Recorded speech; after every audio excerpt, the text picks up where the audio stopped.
I'm thrilled by all the discoveries you can make on every page of the Book of Mormon. Each page has something on it that indicates it's authentic, it's the real thing. When I first received it, I was suspicious, I was a little jealous that it might present Jesus in a different way than I was used to. It took a long time, many months, before that suspicious nature within me was subdued, and I truly submitted my spirit humbly to the Spirit of God. Then, over time, I came to see in 1,000 ways it was not written by Joseph Smith. However, there are 3 pages that were composed by him. It's the introduction, and in it Joseph explained how he was called by God to receive the plates and translate the book.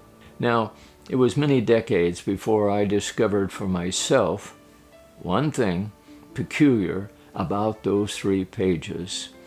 But before we discuss that, let me tell a little story about the principle behind this discovery.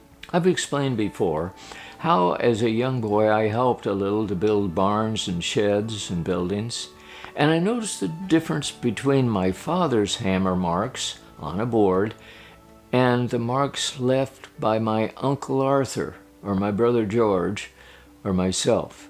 I could tell who nailed each board by the marks we left on the wood. The boards nailed by Uncle Arthur were perfect. Because he was a finished carpenter, he left no marks. The nail head was perfectly even with the wood. My father's boards were different.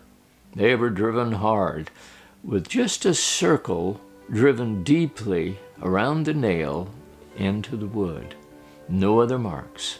George's were pretty good, with a few marks on the wood, but my boards were deeply scarred with oddly driven nails. Then, when I was about 8, World War II ended, and my father purchased a barracks, an army dormitory that was no longer needed.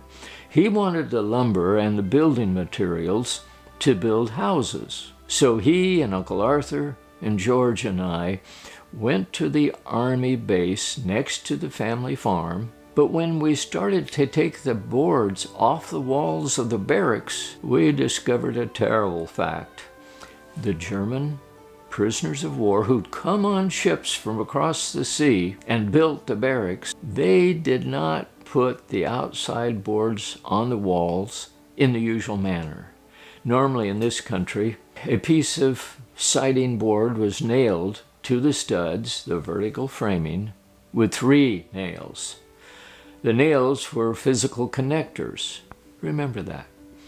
But the POWs from across the sea didn't use 3 connectors. They used 6 on each piece of wood for each stud, and they nailed them deep into the wood. So we could not remove a single board off the wall without destroying it. Well, my father always found a way. So finally, he left the nails in place, too many connectors, and used an electric handsaw, a skill saw, to simply cut the whole walls into sections. And we hauled away the sections in that way. Then we reassembled the walls into a new building. So in my mind, the prisoners of war beat us in that battle, but we won the war. And after 75 years, some of those walls are still standing. I learned the number of nails, the number of connectors, 3 or 6, was very important. The difference showed which people had created the wall. Now back to the Book of Mormon. Remember I said that every page contains something that demonstrates it was not created by a young American in 1830?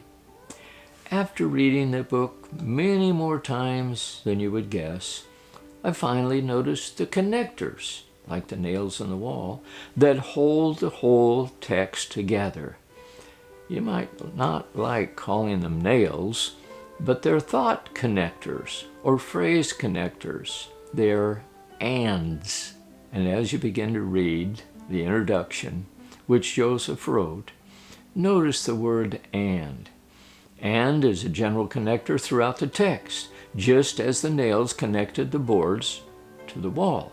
When we speak in modern English, we use and as a connector between many phrases, so it appears in a range of 3.6 to 3.9% of the text. And in Joseph's written introduction, the use of the connector and is in the range of 3.6 to 3.8% of the words. 3 pages in a small sample. But I've studied his speeches and letters and formal writing, and that is about his normal rate of the use of and.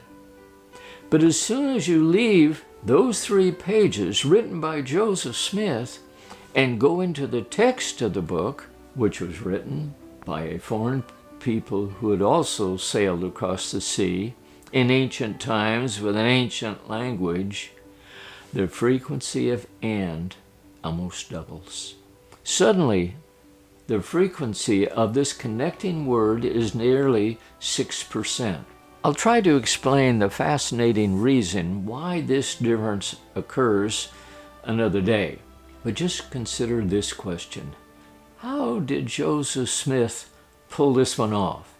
If he or any other modern author wrote the Book of Mormon, how did he control his voice and his mind to have a completely different frequency of ands? There is so much more to the Book of Mormon than the world will ever understand. Young people want authenticity. This is authentic. I know by the Spirit of God that it's true.